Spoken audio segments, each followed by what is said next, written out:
Friends, आज के reaction में मैं एक बहुत बड़ा कन्फ्यूजन दूर करने के लिए आई हूँ, क्योंकि कल मैंने अपने रिएक्शन के अंदर हेटर्स और सपोर्टर्स दोनों को ही मोस्ट वेलकम किया था, जिसकी वजह से हेटर्स भी आए और बड़े धड़ल्ले से कमेंट्स करके गए। तो अच्छी बात है, मुझे उनका पॉइंट ऑफ व्यू भी पता चला कि वो क्या सोच रहे हैं। तो आए उनकी थॉट को आज क्लियर करेंगे और ये बहुत अहम टॉपिक है, ज़रूर सुनिएगा एंड तक।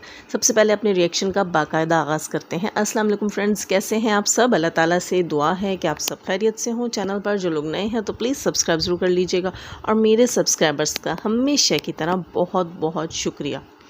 दोस्तों, कल जिस टॉपिक के ऊपर मैंने बात की, जिसने सुनी उसको बेहतर तौर पर समझ आया होगा, और जिसको नहीं समझ आई उसको आनी भी नहीं है, और जिसने सुनी ही नहीं तो उसको मैं ये कहूँगी कि प्लीज़ मेरा कल का रिएक्शन ज़रूर जाके वॉच करें। आजकल जो खलबली मची हुई है वाईटी के ऊपर, उससे रिलेटेड बहुत ही ज़्यादा अहम चीज़ें जो हैं वो मैंने उसके अंदर बताई हैं, और लोगों के माइंड काफ़ी हद तक, तकरीबन मैं कहूँगी कि जिसने सुनी है उनका माइंड 100% तक क्लियर हुआ है, और लोगों को ये गेम और ये जो प्लानिंग हो रही है ये अच्छे से समझ आ रही है। खैर, तो यहाँ मैं एक कन्फ्यूजन दूर करना चाहूँगी। वैसे तो मैंने कल बता दिया था कि ये केस असल में है क्या, ये केस असल में हुआ कि नहीं हुआ, और ये केस अगर हो जाता है तो उस सूरत में क्या है, और ये केस अगर नहीं होता तो उसका रीज़न क्या है। वो मैंने काफ़ी सारी चीज़ें कल बताई थी, लेकिन मैंने कह दिया था कि ये जिसको समझ आ गई हैं उसको समझ आ गई हैं, जिसको नहीं आई हैं उसको आनी भी नहीं है। क्यों? क्योंकि ये देखिए, मैं खुले वर्ड्स में, खुले लफ्ज़ों में यहाँ सब कुछ क्लियर नहीं कर सकती। मैंने पहले भी कहा था कि मेरे रिएक्शन सिर्फ समझदार लोगों को समझ आते हैं, हर किसी को समझ नहीं आते। जो समझ जाता है, यकीन जाने कि वो बिल्कुल निहाल हो जाता है, बेफ़िक्र हो जाता है, और वो कहता है जी हमें तमाम जो गेम है उसकी समझ आ गई है। खैर दोस्तों, मैं कोशिश करूँगी कि मैं नाम किसी का नहीं लूँ, लेकिन आप लोग जो पहले से जुड़े हुए हैं इन तमाम चीज़ों के साथ, वो यकीनन जो है वो इशारों से भी समझ जाएंगे मेरी बात को। जिस मैं बात कर रही हूँ, आप सबको पता है कि एक सपोर्टर की वॉइसेस लीक की गई थी, बिग सपोर्टर की वॉइसेस, जिनके लिए आजकल ढंढोरा भी पीटा जा रहा है कि इनको हमने फ़लाँ चीज़ में फंसा दिया। खैर, तो मैं बात कर रही थी कि उनकी वॉइसेस लीक हुई थी, और वो वॉइसेस जो थी उनमें वो जो है सितारा यासीन के बारे में कुछ बता रही थी। खैर, तो वो वॉइसेस जो हैं जब वो मंज़र-ए-आम पर आई थी तो हम सब ने ये कहा था, ख़ास तौर पर मैंने ये कहा था, जी ये दाना डाला गया है और उस दाने को तो बड़ा दाना दुनका किया गया, उसको चुगा गया, उसको चबाया गया, उसको बांटा गया। खैर, लेकिन बात ये थी कि वो दाना था, वो दाना इसलिए था कि जिसके लिए बात की गई थी उस बंदी ने अपनी लाइफ में आकर उस चीज़ को क्लियर किया था कि जी वो सब मैं जानती थी और वो मेरे इल्म में था। जब आप किसी के लिए कोई चीज़ ऐसे करते हैं जो दुनिया को लगे कि आप उसके ख़िलाफ़ कर रहे हैं, और वो शख्स आकर एक दिन कह दे कि नहीं वो मेरे इल्म में था, तो उसे चारा डालना, दाना डालना यही कहा जाता है इन उर्दू, क्योंकि मैं तो आलू सालन वाली औरत हूँ। खैर, तो मैं बात कर रही थी कि उस वॉइस से रिलेटेड जो है कल मुझे एक मैसेज किया गया, कमेंट आया जी कि वो वॉइसेस पड़ी हैं जिससे कि वो बंदी ख़ुद फंसती है, और वो कल कोर्ट में क्या जवाब देगी, वहाँ तो वो साबित कर चुकी कि सितारा ऐसी ऐसी ऐसी है। तो एक बात मैं बता दूँ कि देखें, वो सितारा की जो है वो फैमिली से कोई उसका रिलेशन नहीं है, किसी चीज़ का वो सबूत नहीं है कि भाई उसने कह दिया तो बात पत्थर पे लकीर हो गई। दूसरी चीज़ मैं यहाँ ये कहूँगी कि वो वॉइस भी मौजूद है जहाँ सितारा यासीन ने ये कह दिया कि वो मेरे कहने पे कहा गया है, यानी कि वो मैंने ख़ुद कहलवाया। ठीक, वो फिर एज अ प्रूफ कंसीडर नहीं की जा सकती, इतना कानून तो हम भी जानते हैं ना। तीसरी चीज़ कि जो चीज़ आप बिहाइंड द कैमरा कहते हो किसी को, तो वो चीज़ नौइयत क्या रखती है, वो किस सेंस में कही गई, ये सबसे पहले देखा जाएगा। अगर वो ब्लैकमेलिंग के सेंस में कही गई, हैरेसमेंट के सेंस में कही गई, तो वो काबिले, वो क्या कहते हैं, तफ्तीश होगी, इंक्लूडेड होगी कि इसकी छानबीन की जाए, क्योंकि वो जुर्म में शामिल होती है जब आप बैक स्टेज या बिहाइंड द कैमरा आप किसी को हिरास कर रहे हो या ब्लैकमेल कर रहे हो। ठीक है, हाँ, अगर आपने किसी के लिए कोई ऐसी बात बोली कि हाँ वो फ़लाँ तो यूँ भी करती है, मुझे लगता है या मैंने सुना है यार ये कैसे लोग हैं यार, ये ऐसे करते हैं, वो सब कुछ जो है वो आप उसको किसी जुर्म में नहीं गिन सकते, ठीक है। हाँ, आप उसको चुगली में, ग़ीबत में ऐसे गिन सकते हैं, लेकिन आप उसको किसी जुर्म में नहीं गिन सकते। लेकिन वो चुगली और ग़ीबत भी तब होती है जब जिसकी बात की जा रही हो उसे मालूम नहीं हो। तो सितारा को मालूम था, इसलिए वो चुगली में भी नहीं गई, वो ग़ीबत में भी नहीं गई और वो जुर्म में गई नहीं, क्योंकि उसमें ना हैरेसमेंट थी, ठीक है, ना ब्लैकमेलिंग थी। अच्छा, अब जो चीज़ें मैंने कल बताई हैं उसके अलावा बड़ी चीज़ें हैं जी, बड़ी चीज़ें। वो वीडियो मैंने बड़ी शॉर्टकट करके बनाई थी, ठीक है, ताकि लोगों को जो है बस मोटा मोटा समझ आ जाए कि हमारे पास भी बड़ा कुछ है। तो मैं यहाँ ये बात बता दूँ कि जो चीज़ें मैंने कल बोली थी वो और उसके अलावा बहुत सारी चीज़ें ऐसी हैं जो कि मीडिया के ऊपर बोली गई हैं, पब्लिकली की गई हैं। जो पब्लिकली किए जाने वाली चीज़ें होती हैं ना, जैसे कि अगर एक बंदा यहाँ पब्लिकली आकर बोल देता है, जिस बंदे की आप कह रहे हैं ना वॉइसेस लीक हुई, अगर वो बंदी पब्लिकली आकर कह देती है तो फिर हम कह सकते हैं कि भाई ये इसने जो है एक पॉइंट दिया है, या ये जो है इसने एक गवाही दे दी है, इसको गवाही कंसीडर किया जा सकता है, इसको इसके ख़िलाफ़ सबूत कंसीडर किया जा सकता है, क्योंकि वो चीज़ छुप कर नहीं बोली गई, पसे पर्दा नहीं बोली गई और वो पब्लिकली बोल दी गई है। किसी के बारे में कोई चीज़ पब्लिकली बोल देना, फिर उसकी आपको जवाबदेही करनी पड़ती है। तो दूसरी तरफ से सारी चीज़ें पब्लिकली की गई, काफ़ी सारी चीज़ें, सारी चीज़ें नहीं, काफ़ी सारी चीज़ें पब्लिकली की गई। और अब आप कहेंगे जी उन्होंने भी तो काफ़ी सारी बिहाइंड द कैमरा की हैं और वो उनको आपने क्यों गिना, लेकिन उन्होंने जो चीज़ें बिहाइंड द कैमरा की हैं, बैक स्टेज की हैं, छुप कर की हैं, इंस्टा पे की हैं, वो सब क्या थी? हैरेसमेंट थी, ब्लैकमेलिंग थी, प्रेशराइजिंग थी। समझ आ रही है आपको कि जो चीज़ें आप बैक द स्टेज करते हैं एवं गपशप के सेंस में, तो वो चुगली, ग़ीबत, गपशप, लगाई बुझाई, लड़ाई, ऐसी चीज़ों में आता है, ठीक है। लेकिन अगर आप बैक स्टेज किसी को धमकी दे रहे हैं या हरासमेंट कर रहे हैं तो वो उसी सिगे में आएगा। वो कानूनन उतना ही बड़ा जुर्म है जितना आप in the front of camera कर रहे हैं, उतना ही आप बैक ऑफ कैमरा कर रहे हैं। जब आप अगले को हरास कर रहे हैं तो वो इलीगल एक्टिविटी है, वो काउंट की जाएगी, ठीक है। जब तक आप इलीगल एक्टिविटी जो है वो पर्दे के पीछे करें या पर्दे के आगे करें, वो इलीगल है। जब तक आप किसी के ख़िलाफ़ कोई बयान, कोई चीज़ हंसी मजाक में बोल रहे हैं, जबकि अगले ने भी उसको सेकंड कर दिया कि ये मेरी मालूमात में है ये चीज़, ठीक है, तो वो चीज़ कोई इलीगल एक्टिविटी भी नहीं हुई, वो किसी के ख़िलाफ़ कोई सबूत भी नहीं है। ज़रा बारीकी से समझा दो ना, कुछ लोगों की अकल बड़ी, क्या कहते हैं आप लोग, हाँ, इन्होंने क्या कहा था हेटर्स ने, अकलदानियाँ। आप लोगों की अकलदानियाँ जो है ना कुछ लोगों की ज़रा छोटी हैं। तो ये आप लोगों की बात जहन में आ जाए ये बात कि जो चीज़ हम बैक स्टेज करते हैं, अगर वो चीज़ किसी को हिरास करने के लिए है, ब्लैकमेल करने के लिए है, प्रेशराइज करने के लिए है, तो वो इलीगल है। अगर वो कोई ऐसी वैसी बात है जो आपने बोल दी, वो मनगढ़ंत चीज़ है जो आपको लगी किसी में, तो उसका कोई वैल्यू नहीं है, कानूनन उसका कोई वैल्यू नहीं है, ठीक है। अब यहाँ जो सीन है, अब ये लोग बोलेंगे कि भाई उन्होंने तो कुछ चीज़ें बैक स्टेज बोली जी, वो सारी चीज़ें हरासमेंट और ब्लैकमेलिंग में जा रही हैं, क्योंकि उसमें गालम गलौच भी है, उसमें धमकियाँ भी हैं। और इसके अलावा जो चीज़ें उन्होंने in the front of camera बोली हैं उसमें से भी 80% चीज़ें इल्लीगल निकलती हैं। जैसे कि हमें जो है वो प्रोवोक किया जाता रहा अपनी कम्युनिटीज़ के ज़रिए, अपनी वीडियोज़ के ज़रिए, नाम ले लेकर, मेंशन कर करके कि बोलें, मेरा नाम लें तो सही, मेरा नाम लेकर तो दिखाएं, आप में जुर्रत है, आप ले सकते हैं, मेरा नाम लेकर बात करें, मेरे लिए बात करें, मुझ पर पलट कर बात करें, देखें मैं आपके साथ करती क्या हूँ। वो सब क्या है? वो पब्लिकली हरासमेंट है, पब्लिकली ब्लैकमेलिंग है। और इसके अलावा बैक स्टेज भी यही कुछ चलता रहा कि भाई मैं यूं कर दूंगी, मैं वो कर दूंगी, अब जानती नहीं है मैं क्या क्या कर सकती हूँ। वो सब कुछ क्या था? या किसी और के ज़रिए कहलवाना, किसी सेकंड पर्सन, किसी थर्ड पर्सन के ज़रिए कहलवाना कि भाई जाके इसको ये चीज़ बोल कर आओ कि भाई मेरे बड़े असर रसूख हैं, मैं बड़ा पावरफुल हूँ और मैं बड़ा कुछ कर सकता हूँ। तो वो सब भी हरासमेंट और ब्लैकमेलिंग में आता है, जो कि किया गया। ऐसी कोई चीज़ भी, ये जो भी जिसकी वॉइसेस लीक हुई, जिससे रिलेटेड कल मुझे कमेंट किया गया, जिसको फंसाया जा रहा है इन सारी चीज़ों में, ऐसी कोई भी चीज़ अगर उसने बिहाइंड द कैमरा की है तो फिर आप कह सकते हैं कि हाँ भाई वो दो इन फ्रंट ऑफ कैमरा बड़ी अच्छी बनी थी और बिहाइंड द कैमरा वो तो ब्लैकमेल करती है, वो तो हरासमेंट करती है, वो तो प्लानिंग करती है, वो तो लोगों के एड्रेसेस निकलवाती है।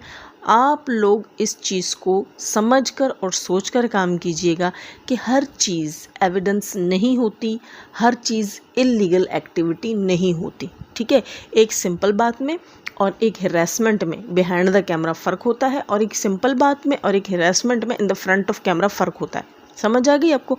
अगर यही बातें जो है वो अपने रिएक्शन के ज़रिए या अपने वीडियो के ज़रिए या किसी लाइव के ज़रिए उस बंदी ने जिसकी वॉइसेस लीक हुई हैं उसने आकर ख़ुद से बोली होती, मीडिया के सामने बोली होती, दुनिया के सामने बोली होती, तो उसको फिर हम लोग कंसीडर करते कि हाँ ये एविडेंस है और ये इस बंदी ने सबूत दे दिया है। ठीक है, तो मेरा बच्चा इसको अच्छे से देखें। सही है, आप आगे कमेंट करके गई हैं, आप कमेंट में मुझे मुखातिब करती हैं, मेरा तो रिएक्शन चैनल है, मैं तो रिव्यू दे रही हूँ, मैं तो दोनों पार्टी से रिलेटेड इन चीज़ों के ऊपर रिव्यू दे रही हूँ। वैसे एक चीज़ जो है वो काबिल फ़िक्र है, काबिल मैं कहूँगी कि वो कहते हैं ना कि अलमिया है, ये वक्त का एक अलमिया है कि हालात देखो, दुनिया के हालात देखो, पाकिस्तान के हालात देखो और उर्दू बोलने वालों को देखो जो कहते हैं कि हम उर्दू बोलते हैं, और उनकी हरकतें देखो कि किसको कहाँ किस हाल तक पहुँचा दिया, सिर्फ़ और सिर्फ ज़ाती अना की ख़ातिर, ज़ाती अना की तस्कीन की ख़ातिर आप लोग किस हद तक जा सकते हैं। क्या ऊपर बैठा हुआ अल्लाह जो है वो नहीं देख रहा? क्या अल्लाह नहीं जानता कि सच क्या है और झूठ क्या है? क्या अल्लाह नहीं जानता कि किस चीज़ को किस हद तक सपोर्ट किया गया, किस चीज़ पर किस हद तक पर्दा डालने की कोशिश की गई और किसको किस हद तक ब्लैकमेल और हैरेसमेंट किसके लिए की गई, हैरेस किया गया किसको? क्या अल्लाह नहीं देख रहा? दुनिया किस तरफ जा रही है, मुसलमान किस हाल में हैं, दुनिया किस हाल में है, हमारा अपना मुल्क किस हाल में है, उसके बावजूद हमारे लिए गड्ढे खोदे जा रहे हैं, मुसलमानों के लिए, पाकिस्तानियों के लिए खोदे जा रहे हैं। एक इंसान जिसका पूरा घर डिस्टर्ब कर दिया गया, जिसके हस्बैंड की जॉब बर्बाद कर दी गई, उनका फ्यूचर बर्बाद कर दिया गया, आज के इस मुश्किल दौर पे उन्हें बेरोज़गार करके जो है वो घर पे बिठा दिया गया। उसके बाद उसे दाएं बाएं से प्रेशराइज़ किया जा रहा है कि देखो अब हम तुम्हारे साथ और क्या कर सकते हैं, ये ज़मीन, ये दुनिया, ये धरती, ये अल्लाह की है और अल्लाह जब तक ना चाहे तो इसे कोई किसी पर तंग नहीं कर सकता। यहाँ मैं इतना ज़रूर कहूँगी कि कुछ लोग जो खामख़ा इस सारी कंट्रोवर्सी में ख़ुद घुसे और ख़ुद घुसने के बाद उन्होंने दूसरों का जीना हराम किया, दूसरों को प्रेशराइज़ किया, ये चीज़ क्या उनका ज़मीर मानता है? अगर उनका ज़मीर मानता है तो यकीनन वो मुर्दा है, क्योंकि जिनके ज़मीर ज़िंदा होते हैं वे ऐसी चीज़ों को कभी भी नहीं मानते, ऐसी चीज़ों को कभी कर ही नहीं सकते। यहाँ मैं मुस्लिम और नॉन मुस्लिम की बात नहीं करूँगी, मैंने बहुत से नॉन मुस्लिम्स को भी हक़ और सच की बात कहते सुना है। मैंने बहुत से नॉन मुस्लिम्स को भी दूसरों को जीने दो, जियो और जीने दो के उसूल की बात करते सुना है। ठीक है, मैं आलू सालन वाली औरत हूँ, लेकिन नहीं, मैं इतना ज़रूर जानती हूँ कि मैं ज़िंदगी का घेरा किसी पर तंग नहीं करूँगी। मैं अल्लाह की धरती को तंग करने वाली कौन होती हूँ? मेरा इतना ज़मीर ज़रूर ज़िंदा है। खुदा के लिए अपने अपने दिलों पर हाथ रखिए और सोचिए कि आप किस हद तक गिर रहे हैं और किस हद तक आप किसी के साथ ज़्यादती कर रहे हैं। क्या आप ख़ुद कोई भी ज़्यादती बर्दाश्त कर सकेंगे? क्या आपको लगता है कि अल्लाह आपको माफ़ कर देगा? क्या आपको लगता है कि आपको ऐसी सिचुएशन में किसी को इतना प्रेशराइज़ करना चाहिए, किसी को इतना परेशान करना चाहिए? ये पैनल्स हैं, ये हमारे चैनल्स जो हैं ये हमारे पास एक, मैं कहूँगी कि एक ज़रिया है। ठीक है, एक ज़रिया है अपने ख़यालात को दुनिया के सामने रखने का, और एक ज़रिया है कि हम दुनिया के लिए क्या कर रहे हैं। यहाँ आप लोग आकर कहते हैं कि हम जो है वो इंसानियत के लिए बात करते हैं, हम ह्यूमन राइट्स के लिए काम करते हैं, हम औरत को सपोर्ट करते हैं, हम औरत की इज़्ज़त के लिए बात करते हैं, और फिर आप लोग आकर उन्हीं औरतों को हिरास करते हैं, उन्हीं औरतों को ब्लैकमेल करते हैं, उन्हीं औरतों को प्रेशराइज़ करते हैं, सिर्फ़ और सिर्फ इसलिए कि वो आपकी मनमर्ज़ी का काम नहीं कर रहे। तो फिर आप लोग झूठ क्यों बोलते हैं? आप सच बोलिए ना कि आप इंसानियत के लिए काम नहीं करते, आप ह्यूमैनिटी के लिए काम नहीं करते, आप औरत के लिए काम नहीं करते, आप अपने लिए काम करते हैं, आप अपनी अना के लिए काम करते हैं। सच को मानिए, रोल मॉडल ऐसे नहीं बन सकते। रोल मॉडल बनने के लिए अपनी मैं को मारना पड़ता है। आज सितारा यासीन जो है उसे बहुत से लोग नापसंद करते हैं, लेकिन उसे लाखों लोग पसंद भी करते हैं। किस वजह से? सितारा ने कौन से तीर गाड़ दिए, तीर मार दिए, कौन से उसने परचम गाड़ दिए, कौन सा उसने इंसानियत के ऊपर एहसान क्या किया? गिफ्ट्स भेजे, वो तो पलट कर आप लोग ही कहते हैं ना इतनी कंजूस है, किसी को चाय का नहीं पूछती, आप लोग कहते हो, लेकिन उसने क्या किया? क्यों दुनिया इतनी सॉरी हाँ, क्यों इतनी औरतें उस पर मरने लगी? सिर्फ़ और सिर्फ उसका सब्र देखकर, उसकी बर्दाश्त देखकर, बाकी कुछ भी नहीं। बाकी कोई चीज़ भी ऐसी नहीं है जिसको हम ये कहें कि भाई ऐसा कोई कारनामा उस बंदी ने किया है। नहीं, सिर्फ़ उसका सब्र है और उसकी बर्दाश्त है जो आज तक वो इतनी कामयाब है। तो ये फिर आप में क्यों नहीं?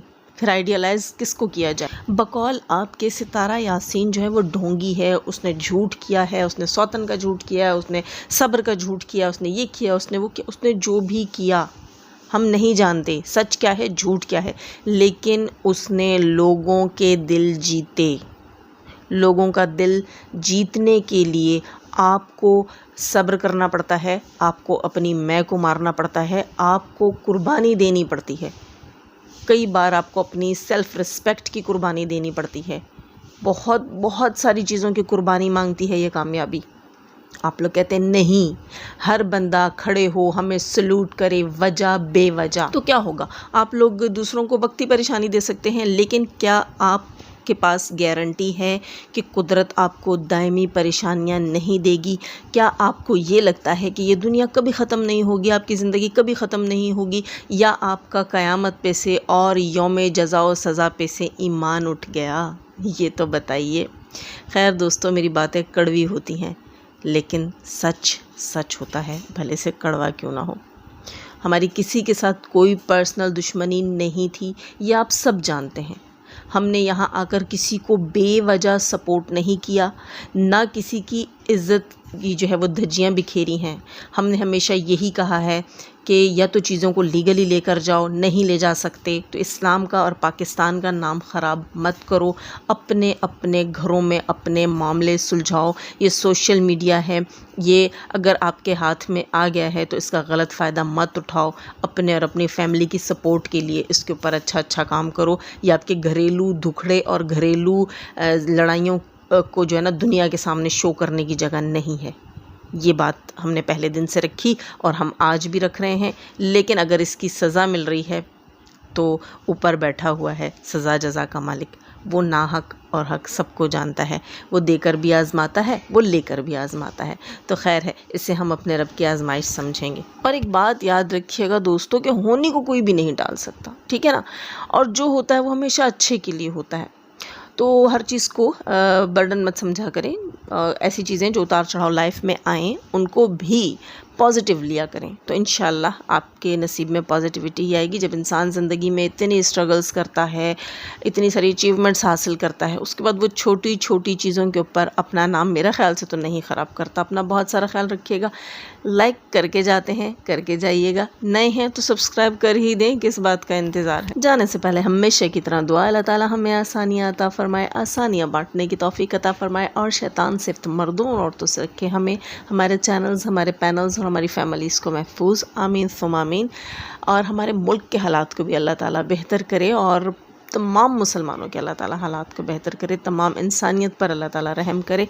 अपना बहुत सारा ख्याल रखिएगा। अल्लाह हाफ़िज़।